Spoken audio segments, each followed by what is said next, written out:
Hello, and welcome to the second episode of Love Unites Humanity, a podcast series by Lost Under Heaven. Following the recent release of Shadowboxing, we thought it would be interesting to have a discussion around the notion of shadow work, reflecting on our own experiences, delving deep into our inner world to confront our fears, limiting beliefs, and conditioning. In this episode, we have the pleasure of speaking with Monika Bravo, a Miami-based multimedia artist, a joyous, multi-dimensional being. Monika and I first came to know each other in 2021 through the Rebel Wisdom online community. Initially, we engaged around Richard Tarnas' important book, Cosmos and Psyche, and then from there, she endeavoured to teach me the foundational understandings of evolutionary astrology and human design as tools to assist you on the path towards individuation. In the years since, she has become a close friend and mentor to both me and Ebony. I am always astounded by the wealth of knowledge and disciplines Monika is versed in, and how she synthesizes them into a forthright and practical self-sovereignty. We have spent many hours discussing the trials and tribulations found in the pursuit of self-knowledge, and how to fully utilize those unique qualities each of us are endowed with at birth to live joyful, creative, and purposeful lives. This often has brought us to the vigilant practice of self-discernment and that shadow play of bringing all that is unconscious to the light.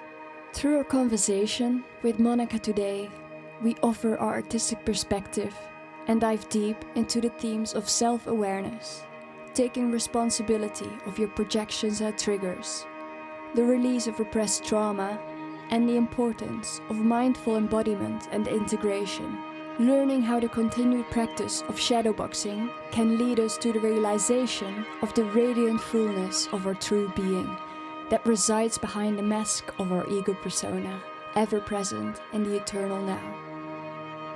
So lots to talk about. We really enjoyed this conversation with Monika, and I know those with open minds and open hearts will take a lot out of it. You can access the second hour by joining our Patreon community or becoming a paid subscriber on Substack. Thank you and enjoy the show. To start us off, I was thinking, Monika, you once, in discussion of shadow and shadow work, you once provided quite an interesting definition of the shadow, putting it in a context just for people who may or may not know what we're specifically getting at with the ideas that we're presenting here. All right, so hi, Ebony, hi, Ellery. Thank you so much for having me here. So everything in this universe is relational, and we are electromagnetic bodies. We are vibrating at different frequencies. So any given time in our lives, we are either resonating or in dissonance. So the shadow work is something that it's quite young in the sense that it was only less than a century ago when this term was coined, but it's been many centuries that ancestral traditions have been dealing with this idea of integrating the Trinity. So we are living in this like axis of good and bad, or evil, whatever, goodness, but this is always pointing us to a place where we're not being in the now, in the place where we are I am. And so we're projecting things on others. And this is really what happens, is like when we create an expectation and we project our ideas into a relationship with another person, another thing, or another situation, we create this anxiety because we're not in the now. So the idea of the shadow is to become aware in time and space that we are not being inside of ourselves, and therefore we're creating something that is outside of ourselves and is not happening in this specific moment. So that's where the time comes. Now, the idea of the shadow is to be able to be integrated or synthesized, and that when you become aware of that you're projecting something onto a surface, like a person, that you're being triggered, what emerges is really when you can synthesize. So I don't know if this is, we can go deeper into this because it has many layers, but it's basically a projection of the individual onto another surface. That's really what the shadow is. Yeah, I wanted to add something to it. I think it's important to note as well that this happens on a individual level, but also on like a collective level. We have the individuals and kind of like humanity's shadow in that aspect. I think it's a good thing to note. Yeah, that's why I said a little bit, everything is relational. So you have different kind of relationships. I'm going to focus at the very beginning on the self, because on the I, because it is easier. And this is the steps that you have to take as an individual to integrate your shadow. And then when you start resonating in other groups, you can actually start understanding what is it like, what's the shadow of your culture, what's the shadow of your religion that you abide by, like all the laws and stuff like that. But it should, I mean, not that it should, but it is recommended to start it with the I. That's why Jung called it individuation, because it starts with the individual, and then you can start on. But yes, you make a really good point, and especially right now, culture is like just projection, shadow after shadow. I mean, this is something that the conversations sort of inspired to have from the song that we just released, Shadowboxing, and the dynamic that we were looking at with that song was sort of the internal battle that one has. It doesn't necessarily need to be framed as a battle, but the kind of the relationship someone has with their internal shadow, but then also how that's projected out onto the world. And well, from my understanding at least, the reason to do shadow work, why it's a necessary thing. I think there's this great Jung quote that I have heard that's along the lines of: the biggest social, political, and spiritual work an individual can do is withdraw their shadow projections from upon the world. So in that sense, it's like a lot of this conflict that we see in the world today is, I don't know, in my mind I always characterize it as like the dog that's chasing its tail. It's like people fighting against their own shadow projections in this ceaseless loop, and there's that sense of we keep repeating history, we don't move on. But it's because people haven't integrated or looked at what they're projecting their shadow, so they scapegoat it, they put it on another, and the cycle continues. The sort of the sort of slightly tragic way that the human species relates is perpetuated. So that's why I feel shadow work is like the work, the key piece in it all. There's many aspects, but it's a very key piece. Yeah, like that's why, for instance, I come from a tradition. I did some studies with the Taoist teacher many years ago, 20 years ago, and he introduced me also to Buddhism. So we did a practice, and the practice in these two traditions are exactly the same. It's about understanding who you are and how you are operating from a shadow or from the idea that you are this, from a perception that is not real, that's not really truth. And this perception is based on the conditioning that you had when you were growing up. So the whole practice, for instance, in Buddhism, you have the practice of the breath, what it's called right now mindfulness. But mindfulness has 4 steps. And so you become aware of the breath. So that's how you become aware of the I am breathing. Then you become aware of your sensations. So you know that you are like, there's something that you're feeling in the body.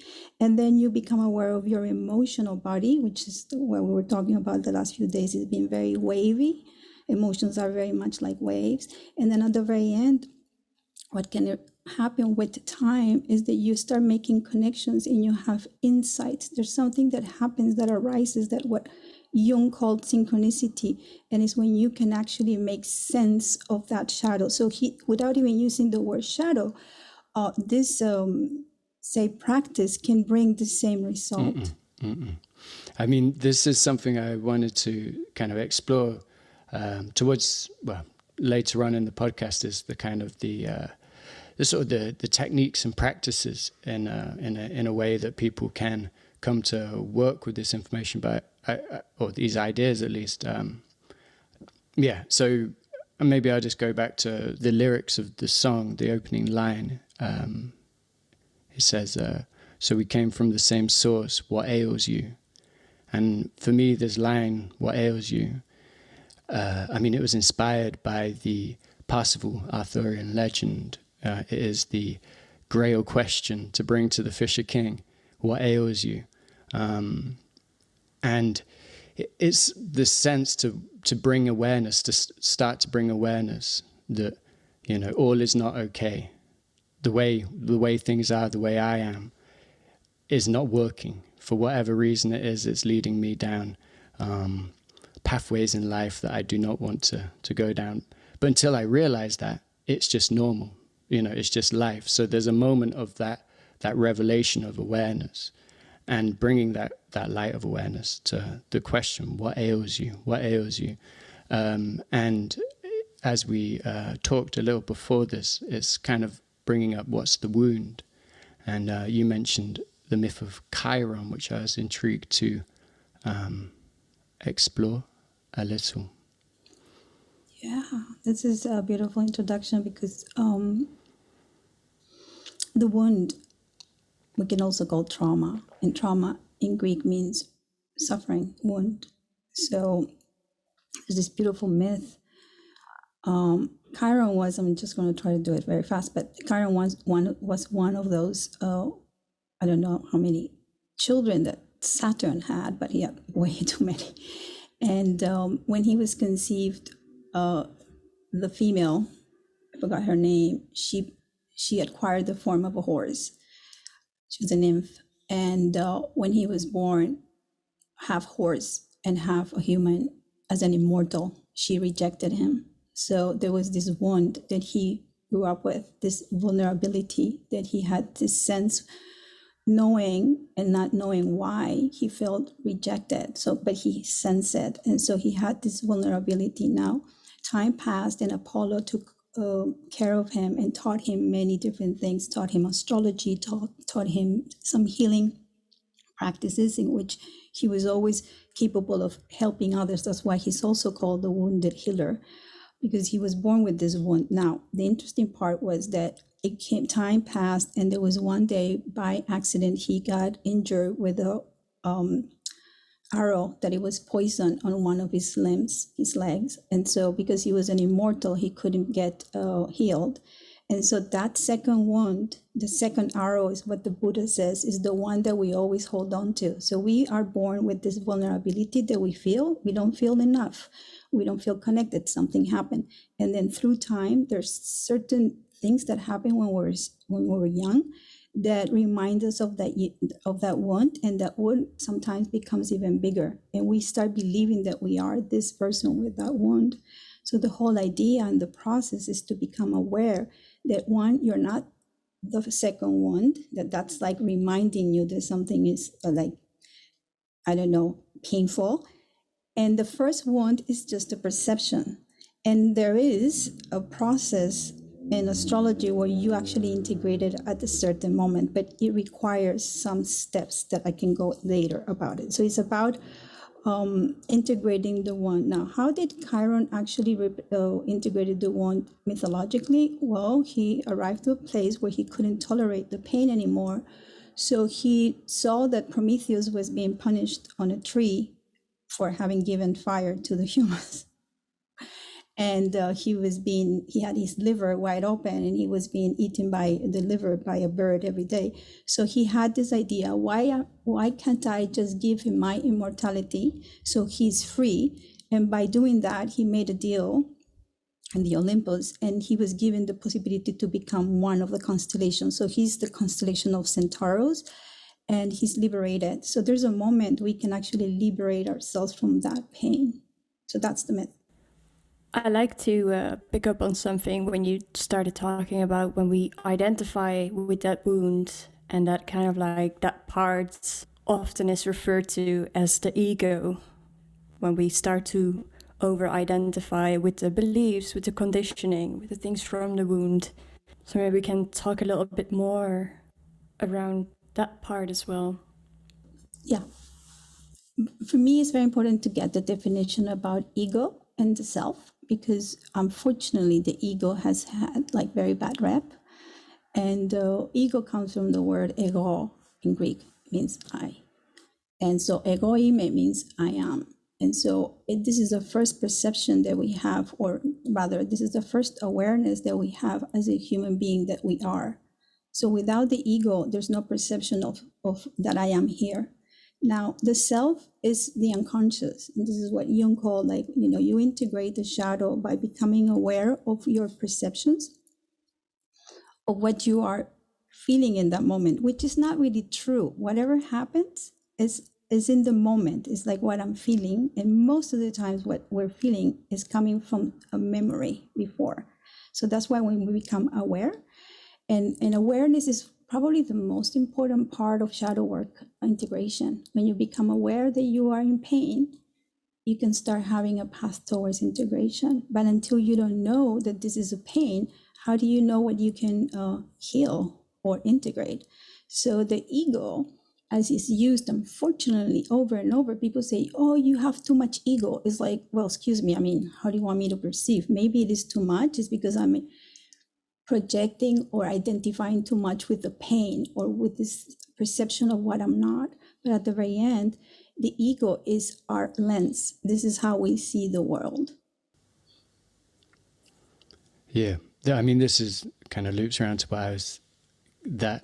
what ails you in that way is like, that's the moment.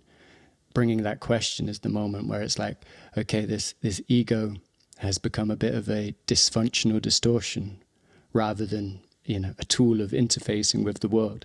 But it's one of these things that, again, it's very, it's like an obvious, a truism, but, we're unconscious of what we're unconscious about. We're blind to our blind spots. And until something in life brings up a mirror, a reflection, a kind of a challenge to our, just like, as you say, like ego has a bad rep because people just generally think of it in this sort of self-involved, egoistic, like I'm just acting for myself. But, there's not the necessarily a sense that you realize that until someone points it out to you, or something, circumstance points it out to you and go, oh, wow, yeah, like actually this isn't a very healthy way of being in the world. Where the other functions as the mirror almost.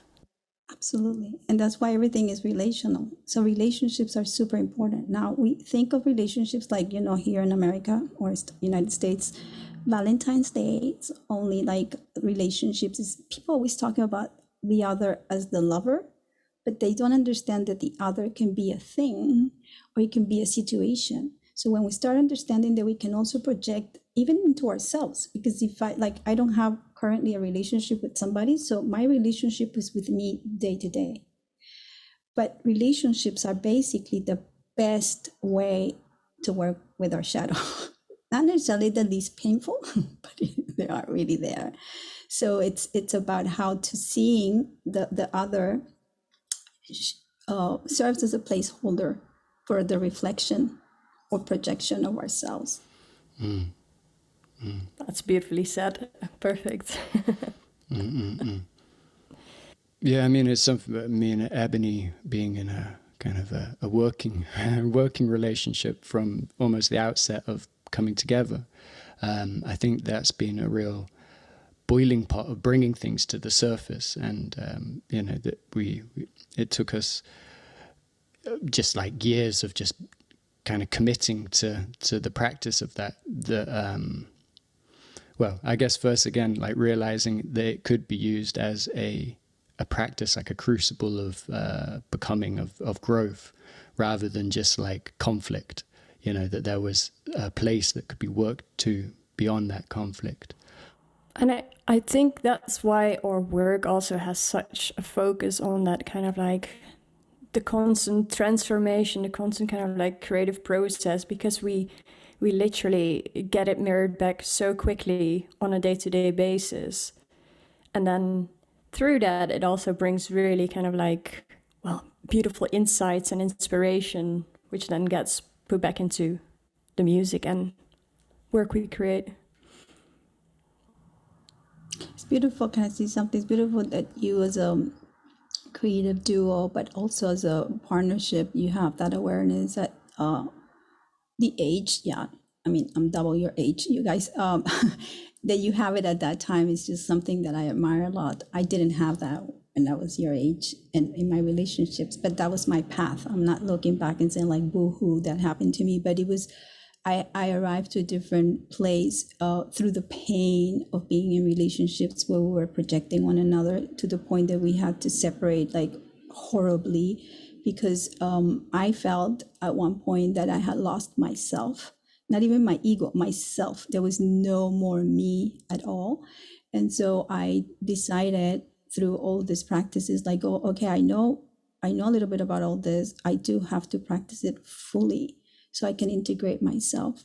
And I feel that I am pretty much there right now, but I kind of love the idea that, you know, I know you both together and separately, and I know that you're working through it. And it's just so beautiful to see that not only you're doing it on a personal, but here we are, we're talking about it, and you're putting it out there through your creative work. And this is like so beautiful to watch.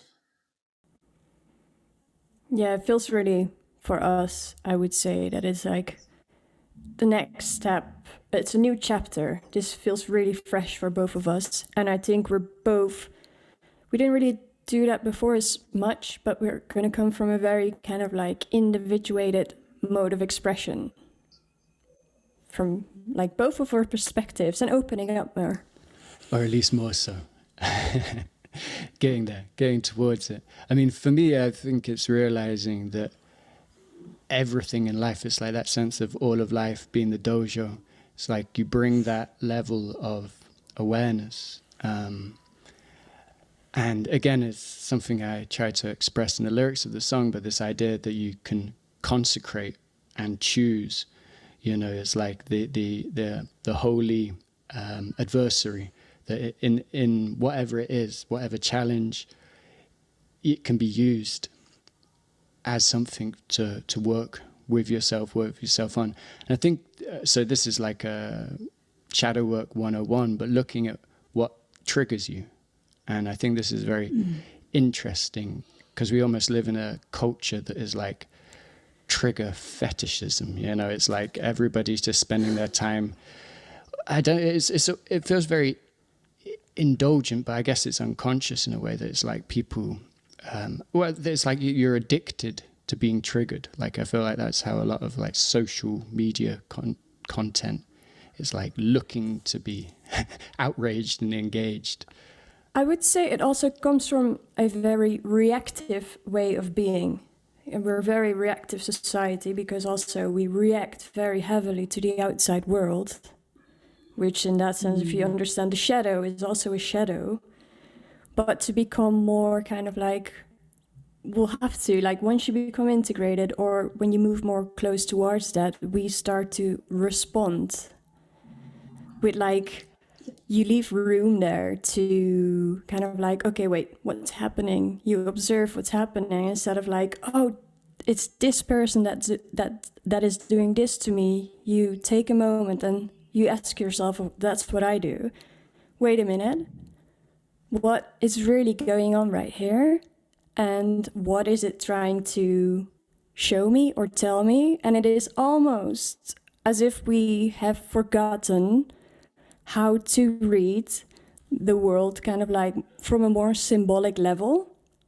We take almost like everything is too literal taken, and we become reactive to that. Like I always like to think of it as when a dog is just barking at itself in front of a mirror. That's a beautiful symbolic kind of like image for that, what I mean. I love that you're saying that, because when I started my Buddhist practices years ago, people will come to me and it was like, you know, people are meditating, but not so openly, especially in New York. It became a fad afterwards. It became like, oh, I'm a meditator. But there was this thing about like trying to convey what was it that I was doing. And it just literally went from like, I want to go from reaction to response.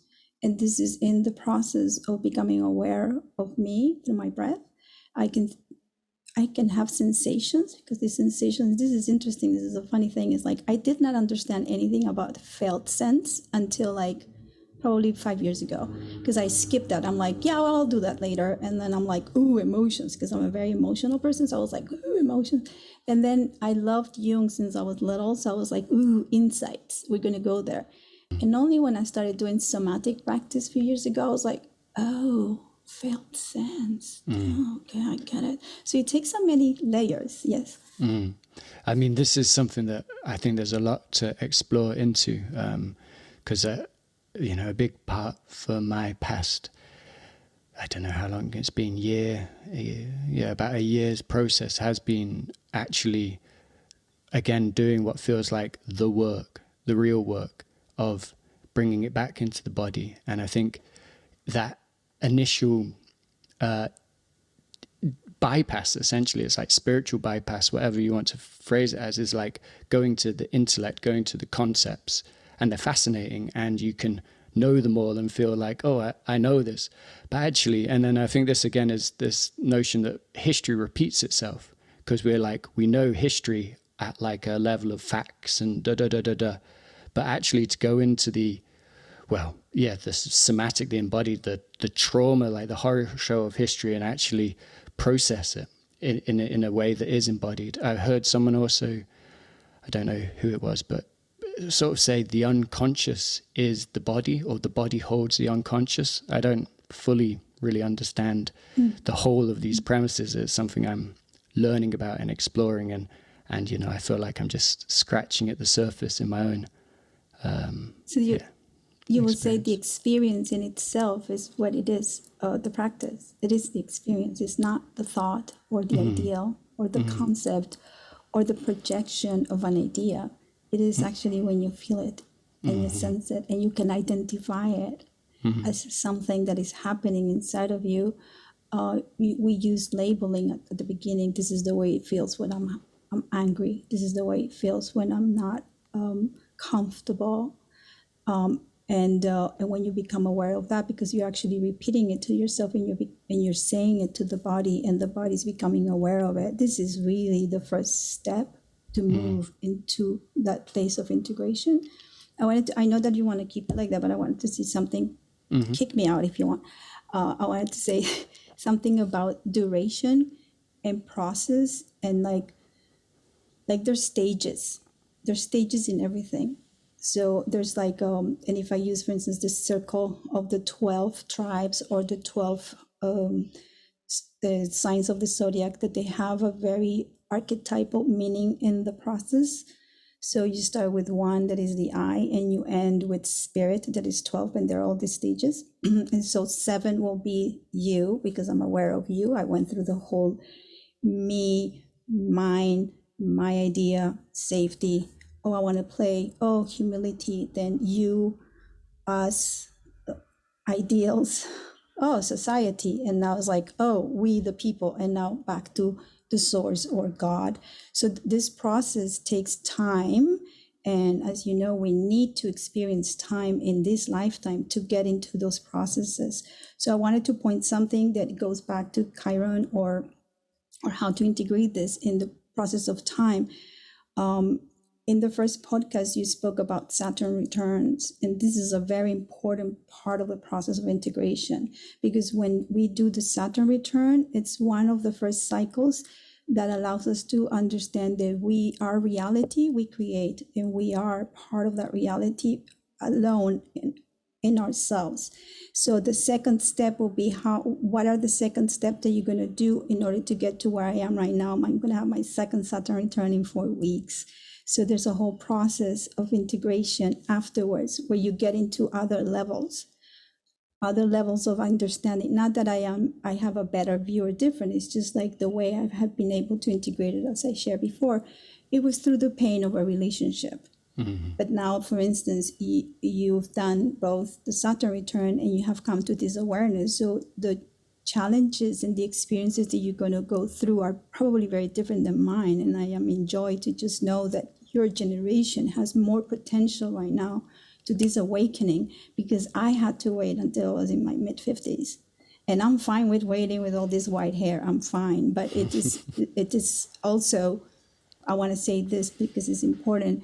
yes, there's a lot of projection in society. Yes, there's a lot of like, I don't know, like badness or something, but there's so much light as well. There's so much, like I see you and I see other people that I know. It's like, I'm hopeful and I'm optimistic. I'm not like, oh, we're all gonna die.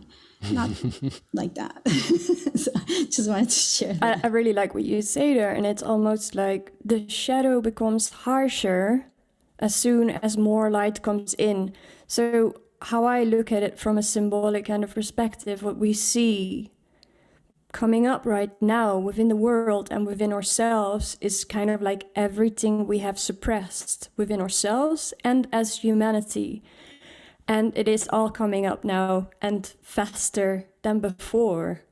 And we can either choose, no, I don't want to see it right now, I will deal with it later, but it will come back, and it will come back, and it will come back.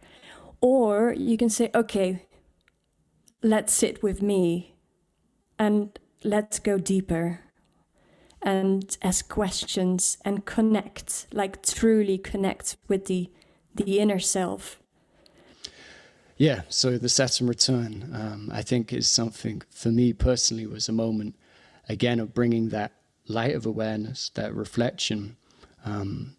Ebony had been exploring astrology for maybe a few years already, and I kind of, lovingly acknowledged that it meant something to her, but didn't really take any interest in it until having gone through a period of time of just feeling like everything was falling apart around me, and all my sense of like self, just kind of like security even in myself, deconstructing all that. And then Ebony showed me a text about the Saturn return, and again, as a mirror, as something outside of me just reflecting back to me, I was like, wow, this is really how I've been feeling for the past few years. So that, I guess, then gave how do you say, like pointers for me to actually go into and reflect deeply on. And as you said, like start looking at how I can integrate and learn from these aspects. And just to confuse you a little bit, that's how we met. It is, indeed. It was your curiosity to make sense of something mythological and astrological. And I think I'm trying to remember, like you mentioned the book of Tarnas, Cosmos and Psyche. And then we started having conversations, and then it went to, to the friendship that we have. But it was that's what I remember. It was your keen interest in astrology or trying to make sense of it that led to this friendship somehow. Yeah. I mean, this kind of brings me to a point that I wanted to talk about, that this sense that the outside mirrors the inner. And, on like a certain, how do you say, secular kind of flat level, it's like, well, no, that's outside of me. Like and you talked about the limits of the skin. It's like this body, this encapsulation, it ends here. And I've struggled with it. I guess still do struggle with it. It feels like a bit of a glib, new agey, like aphorism, where it's like what you dislike in another person is just a reflection of what you're kind of repressing in yourself. And that word repression, I feel also is very kind of key terms in relating to the shadow, what you're repressing, and perhaps not even knowing you're repressing. Again, the unconscious is unconscious. You're not aware of it. So there was maybe a question there, but I've just... But this brings back to what Ebony was talking about, the triggers, because there's a moment of awareness, like, oh, okay, this is happening. Not necessarily you know that it is happening to me and you, the mirror, are showing it, but it's like, wow, what's trigger? You called somebody, you go like, oh, I had a fight, or like this, can you believe this happened to me? Even, and this is interesting, sometimes we're able to do the shadow work if we were just to change slightly the way we speak. because we become aware of it, but because we're so used to blaming, and I say blaming is part of the projection. So we are expecting somebody to take care of that.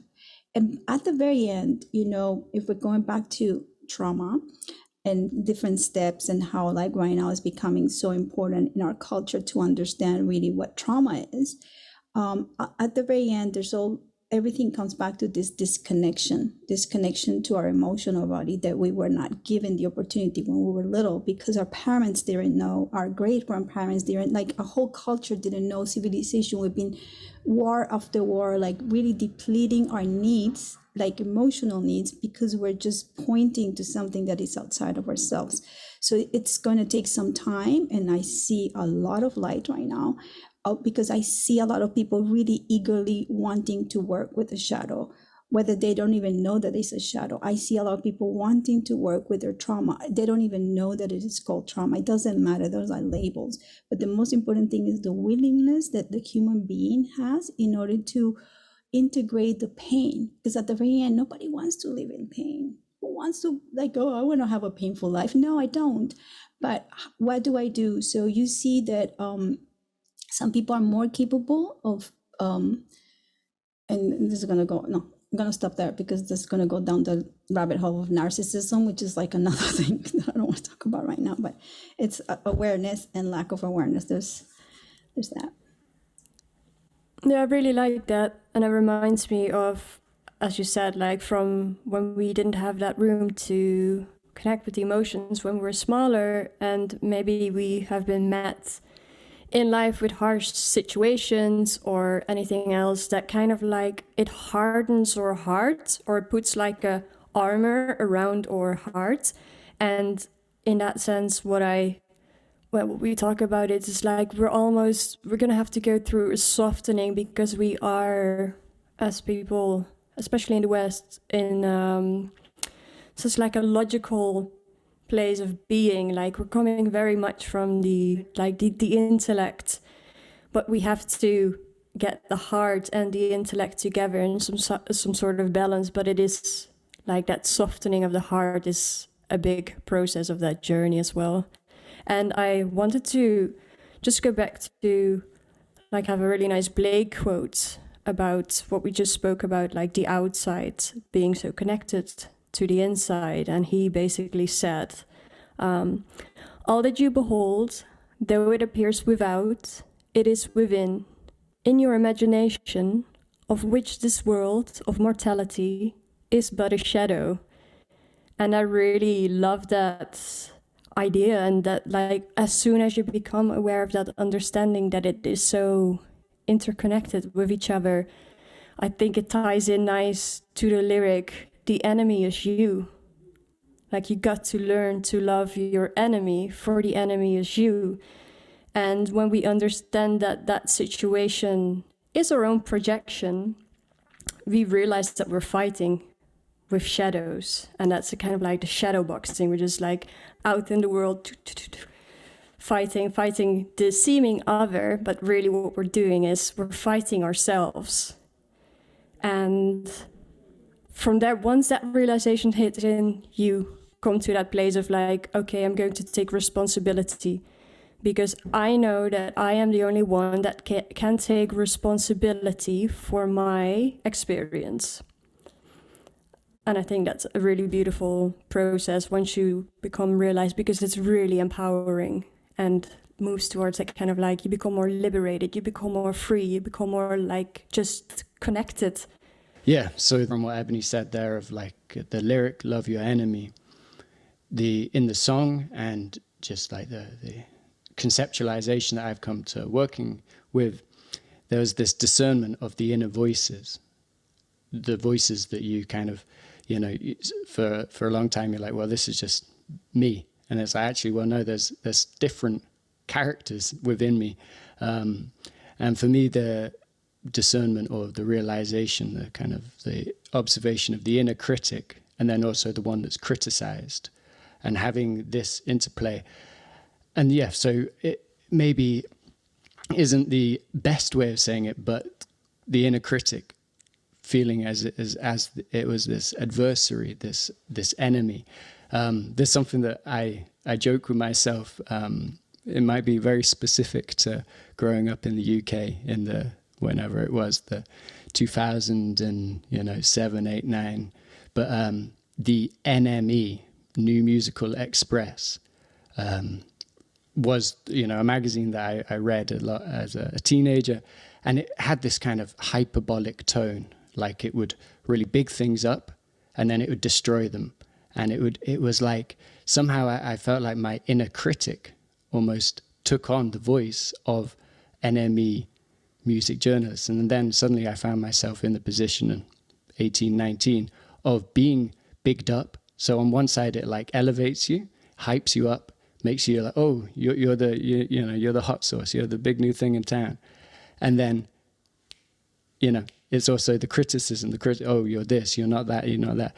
And so internalizing, years later, I realized, again, my inner voices, obviously you learn them, or they are learned through the experiences, things you come into contact with. My family has a particularly judgmental streak for some reason. It's just something that it's like separating itself from others by its judgment.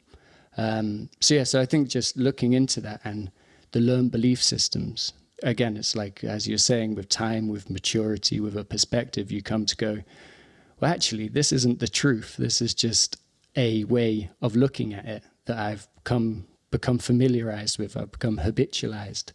So if you wanted to continue on that line. Yeah, beautiful. Thank you for sharing that. This is something interesting because we can relate to a couple of archetypes here. So let's go with the criticism. I like the word critic. It's relating to the root of crisis. Crisis in Greek means decision. So when we're faced with decisions, we have two ways of doing them. Not two, but we're used to like discriminating and labeling things to right and wrong, good or bad, and that brings us back to like clinging to the good, rejecting the bad. So this exercise of energy where you're like allowing, you're like receiving, but also you're like pushing away. So when you become critical, in a sense, there's a little bit of judgment because you don't want something in, or you want that thing to happen to be perfect. So there's this like oops, sorry, I should have taken, why do you do that? So there's this sense of projection. And so when you are projecting like an outcome, you are expecting. So there's no time in the now. So the crisis or the decision that it has to be made is something that if you use the difference between discernment and discrimination, there is no judgment in discernment. So this is like we're all placed every day with decisions that we have to make. So let's say that I have to make a decision about something, and if I go like, oh my God, I have to do this, but it's so bad, I'm already putting so much weight in this decision because I'm already labeling as something that is not right, that is wrong, that is not perfect. So I haven't even started dealing with a decision. I'm already drowning in criticism, inner criticism, because it comes from a place of like not feeling connected to your truth because you're labeling yourself as not perfect. You're not here. You're projecting your future self to be this perfect person. But because it is a projection, it never will happen because you're always in this constant trying to refine. And I like the word refinement. And all this has to do with the Virgo archetype. Is like there is the virgin that is supposed to be perfect, pure, but there's no such a thing. If we take every moment in our lives as the purity, that will be it. The purity of this moment is in the now. It could be ugly, it could be dirty, or it could be crystalline. It doesn't matter.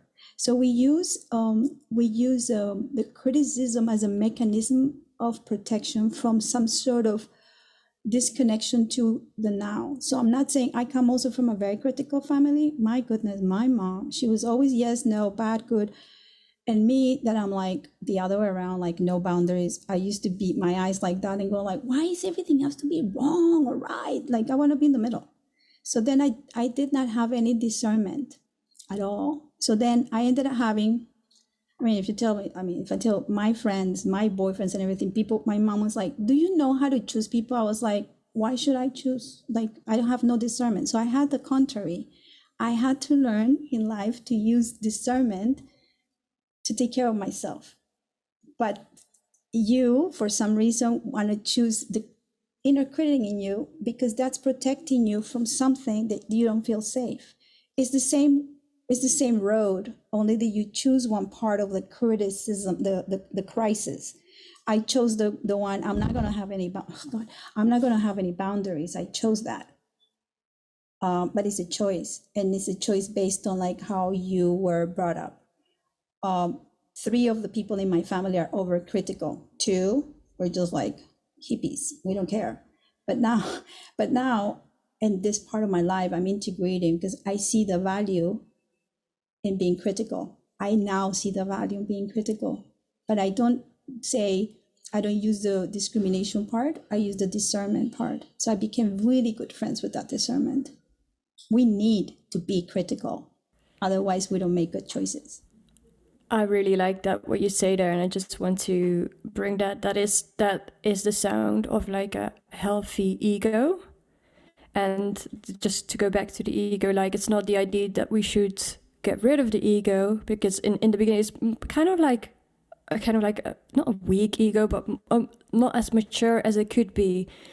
And once it's more mature, it actually can become a really good partner with you to be able to navigate the outside world. If you have like, because even when we talk about to soften up, to open up, to unconditionally love, but to be able to do that, you really need to know your inner self and what you stand for and what you believe in, and not being afraid to voice those things. And like what you said, have your boundaries, have as much clarity about what's important for you, because otherwise it's like, well, it would be completely out of balance as well.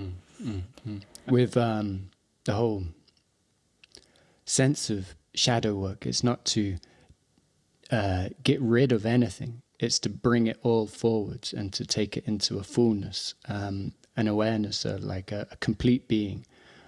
There's a line that I heard someone say somewhere that I always love, because it's just such a poetic image of wearing one's shadow like a majestic midnight cloak.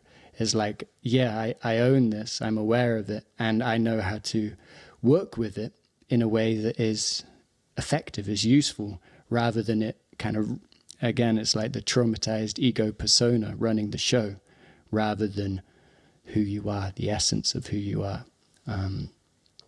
Yeah.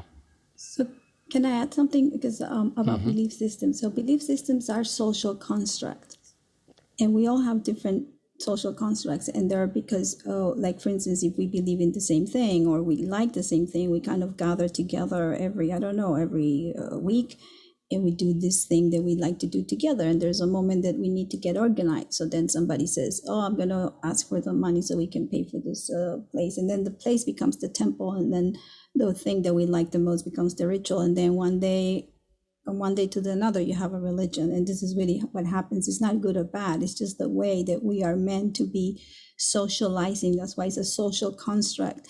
And then, so that's like a very Sagittarius Jupiterian trait, where you are looking for something that really fulfills you and it gives you a philosophy of life. It gives you this, I don't know, like the hunger that you have for like knowledge and exploration, it's there. But then when it becomes like like a system, and it becomes organized, this is Capricorn Saturn, it goes like, whoa, we have to organize this. It has to be a schedule. We have to make a limitation. And it's all part of that.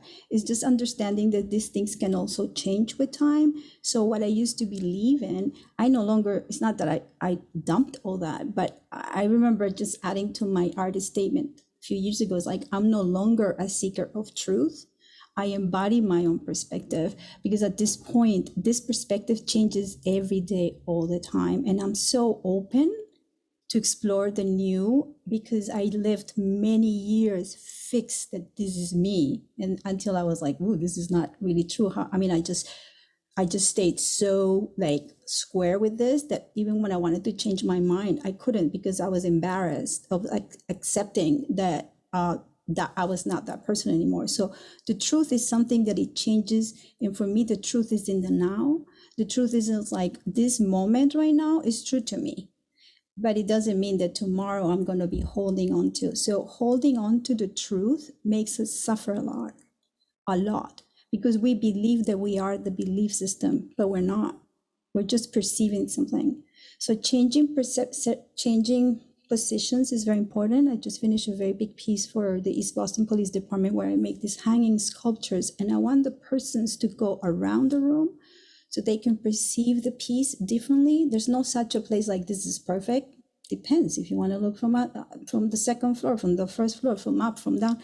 And the ability that I can give people to move around, that's actually the piece. The piece is like, if you change your perception, you can actually listen to things differently, see differently, and maybe you can create a dialogue. And dialogue is very important for shadow work, because you can see and listen to things in a different way. And that for me, it's really fundamental for integration of the shadow, changing perspectives. Yeah, we move towards the future in a constant flux. And the idea to be able to remain open and because being here in this body, and also this ties in with being present.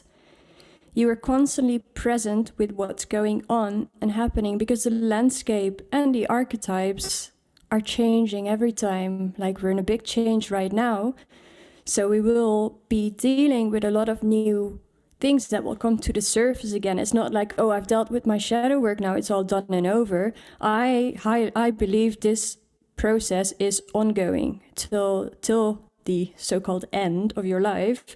But that's why we're here. We have to be present to see what shows up, and then we have to bring it to the table and be able to talk about it like in an open space, and not where people get kind of like super sensitive about things. No, we need to be able to actually, let's face the muckers, let's face the good, let's face everything that life will offer us and communicate about it. And yeah. And you do it with courage. Courage is Yep. one of the most important things that the warrior is the I, because it's like the warrior only knows himself or herself, because it's there protecting. And what is it that is protecting? It's protecting his or her domain, however it's feeling it. And so when you have the courage to go to the new, it feels weird. It feels unsafe, but you got to do it, because if you don't get out of that comfort zone, you will never grow. And this is what Jung talked about in the process of individuation. Jung was like amazing, because he had like astrology, amazing chart. It's a lot of areas, a lot of like me, but a lot of like group dynamics of like Aquarius and Uranus, the collective. So he always talks about the collective, but he says you cannot do the work for the collective if you have not come into terms with your own pain, your own trauma. If you don't integrate the anima and the animals, and that's going back to the question you had before, Ellery, about like, what is the Trinity? That is the Trinity. It's like, I see the light, I project it somewhere, there's a shadow, and then when I am aware of that, what emerges, that's the Trinity. That's why we are here as electromagnetic bodies, and we are synthesizing day and night, everything, with our perceptions, with our ideals, with our senses, and with our emotions. So the idea is like how to recognize them differently, because our senses are very different than our emotions, and our perceptions are based on those emotions. So when we're fighting, like when you see people fighting online, and this is not their emotions, it's their perceptions, it's their belief systems that are fighting. You see all this cancel culture. No, it's not the truth. And you see this cancel culture. I mean, I don't know. I made a joke with Zoom where I put my name. Do you see what it reads? This is just a joke that I do all the time, because every time here in the United States, I do a lot of Zooms with people that I work with, and they all have all this gender thing, which, I mean, no offense, but I don't want to divide myself that way. And they're asking me, how do you identify yourself? And I'm like, that's a difficult question. Well, I'm a joyous human being. I mean, I just don't want to identify myself with a gender. And that's why we're suffering so much, because we're dividing ourselves so much by identifying with something fixed and not understanding that we are in constant flux, as you say, Ebony. Mm-hmm. So we're approaching around about an hour of conversation. We're going to go further, and it'll be shared with our patrons and subscribers to the podcast. To bring things to a close, I wanted to just bring up or reflect on any practices and actual techniques of working with the shadow. I mean, for me, I think within this conversation, sort of the first stage, awareness, and then we talk about reactivity and response. And it's that space between reactivity and response, which is the awareness, which is the, you know, the key piece. Like, as a particularly reactive person trying to become less reactive in life, the practice of actually going, I don't need to respond right away. You know, it doesn't come naturally. Finding that space, that comes as a practice in itself, but then obviously things, meditation, and just kind of a reflective practice, so journaling and just kind of working with these things. And then, I mean, we touched on it, but the whole avenue towards embodiment, somatic practices, actually feeling how the feeling feels in the body and becoming accustomed to that, even if it's uncomfortable, if there's discomfort there. So, yeah. Yeah, I say something. I took that from the work of Byron Katie. She calls it the work. I did it years ago, but it really sums up through everything. Integrating shadow, I do it constantly all the time. I become aware of it. And the first question that I do when it's uncomfortable, I actually acknowledge that I'm not in a comfortable place. And I say to myself, is this true, Monika? Is this true in this moment? So I have, since the pandemic, where I started being alone, because I used to have roommates and a lot of people around, I took the joy of integrating all my inner child, and I recuperated 18 Monikas. I mean, that's a lot of Monikas. So we live together. Oh, and I'm always having a conference call or sitting down and just talking about how it feels. So by asking myself all the time, is it true? There's always a little part of me that comes and goes, yeah, but this and this. And I go, well, let's feel that. And so I make a space specifically in my house where I hold space for me. I make it into a space because sometimes, like as you go to a church or you go to a specific place, the place or the situation is impregnated with an energy. So I know that if I'm not feeling okay, I will go there immediately. I start already knowing what to do is a prompt. So the question is this true? And there's a little stories and stories and stories that are until I calm myself down and I started feeling. And at times it takes days for me to be able to integrate, depending on the level of the shadow and the trigger and the trauma. This week I had a huge trauma. I'm not going to go through it, and I know it's going to take some time. I'm in the morning right now. I'm like really accepting a lot of stuff that I thought that they were gone. They're not gone. And I was going crazy for the last 2 days, and now I'm like, okay, but I know it's going to take some few more days. I don't know, probably weeks, but I'm willing to do it in real time. So you can do, the whole scope is to be able to do shadow work in real time. And as you say, remove yourself to say, especially when you are with people and you're about to answer something really nasty, you go, this is making me very uncomfortable. I have to leave. I'll be back. It's going to take me some time for this wave to reach like calm. And when I come back, I'll be able to talk. Because what we used to is just like killing each other with words and then saying things that we mostly regret. I'm guilty about that. I was like really good at like insulting people. Oh my God, and then it's like, oh, then you have to apologize. I mean, apart from the pain, then you have to come back and apologize. And you're like, oh God, this is adding another layer to the trauma. So I just wanted to end this part with this. It's like, I've done a lot of work with Gabor Mate. So he's a like a cultural phenomenon right now, and I think that he's really doing, along with other men like Peter Levine and Bessel van den Golk. I mean, it's a group of people who've been working a lot about trauma. So there's certain techniques, and basically what he points back is to somatic therapy. And somatic therapy, the soma is the body. So it's just about becoming aware of the body. Now, in his workshops, he always starts the workshops talking about the Buddha. So that's why I started the whole thing about going to becoming aware with the breath, becoming aware of our sensations, becoming aware of our emotions, and getting insights. And it's a process. It takes time and it takes observation. That's the last thing I wanted to say. And the projection, when you're observing yourself from a third point of view, you can integrate. If you're still on the point A of like, I am the thesis, and then the B is I'm the antithesis, there's no synthesis until you go to the third point. That's why it's a trinity. Yeah, that's something I've been working with also a lot. It's like it's between the third that bridges the two polarities. It seems to be the reoccurrent way forwards always. Okay, is there anything you would like to say, Ebony, as like closing remarks before we go into the second hour?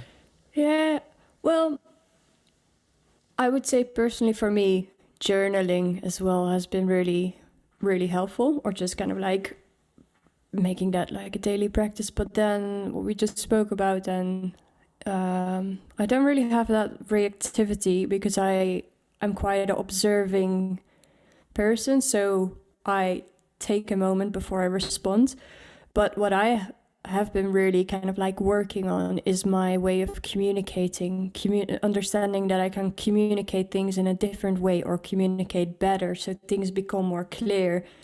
And it's actually quite interesting how that came to being, because my sister started, like, she has 2 children, and from there on I just got a lot of like, even from that situation happening, there were so many kind of like lessons and shadow things kind of like coming up. But then how do we communicate with the child? Do we make them feel safe? Do we make them feel heard? Do we make them feel kind of like do they know that we're there for them no matter what?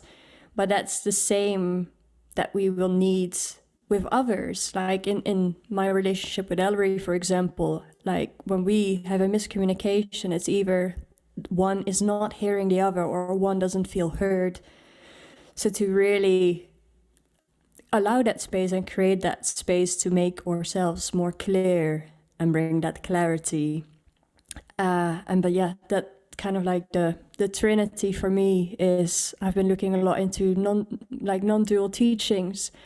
And for me, it's always, I move through life, the reminder, like the kind of like the true essence of our being is unconditioned awareness, unconditioned consciousness.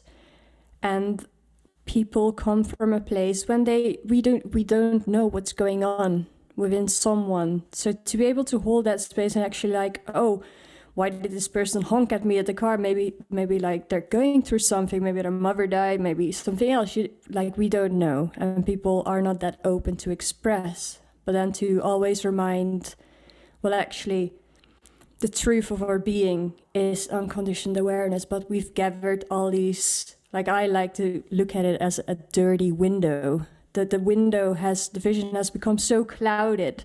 And every day we have to show up again to clean it until we reach a point of clarity where it becomes that embodied knowing of what you feel and know what you truly are. But again, like that window might stay clear for a few weeks and it can still catch dirt again. So we have to always be present and aware to be ready to kind of like, okay, wait, I have to clean it again. I mean, it's a constant practice. But I like what you say there, just points towards a note that I had of, what's the point of doing shadow work? What's the goal? What is, why are we talking about this? Why is it something worthwhile? And for me, the understanding is really, as Ebony is saying, is I've had moments where I feel like I am acting and embodying my essence, or at least closer to my essence. And within that is a sort of spontaneous joy. and the sense of liberation. It's like the whole thing, nirvana, the great liberation to come. As I understand it, the great liberation is to be who you truly are, not the distorted persona that you've learned to be to navigate a world. So that's how I would end this. Monika, is there last words on this, and then we'll tie this up? Beautiful, both of you, beautiful, because the essence is to be able to liberate ourselves from trauma, from pain, so we can live an authentic life, which means to be being true to who you are, not what your parents or lovers or whatever are expecting from you, or you are expecting from yourself. So that recognition and acceptance is a lot of work as well, because it's surrendering to what is. I'm not saying don't do anything, but just accept who you are in the best possible ways, because when you accept who you are, the amount of joy that it can emanate from your being, it's endless, and it's like kind, and it's full of humility, and it's full of generosity, and it's feel all the virtues can emanate from that sense of being present in who you are. So there's steps, and again, there's no like end to liberation. We are evolving, and this is all in duration. We're feeling it and going towards that place of going back to source. But you can see the results. If you're like looking for results, they happen. And when you see them, you're like, oh my God, I just like was able to integrate that shadow. So for me, that is a sense of joy, and I also feel that sense of love as well. And love is a very big word, so I use more like the kindness that my heart can feel in a moment. It's just always expressed with this like radiance. It's like full of light. Yeah, full of light. So yeah, thank you. You can access the second hour by joining our Patreon community or becoming a paid subscriber on Substack. Thank you.